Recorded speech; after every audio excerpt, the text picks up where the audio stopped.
16th album ni Songbird Supreme, Mariah Carey, nakatakdang ilabas ngayong September. Report mula kay Myra Jane Sayaw.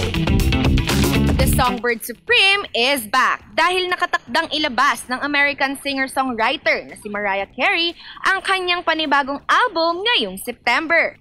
Tatawaging Here For It All, ito ang 16th album ni Mariah na iikot sa kanyang journey at buhay bilang singer at isang ina. Sa kanyang Instagram, ibinahagi ng singer ang teaser ng kanyang album kung saan makikita ang paglalakad niya sa harap ng isang backdrop kung saan nakasulat ang title nito, suot ang all-black outfit. Hindi naman napigilan ng lambs o mga fan ng singer na ma-excite sa pagbabalik ng pop icon makalipas ang 7 taon. Ilan sa mga hit songs ni Mariah ay ang Emotions, We Belong Together at ang All I Want for Christmas Is You na patok sa mga Pinoy tuwing magsisimula ang Christmas season sa bansa.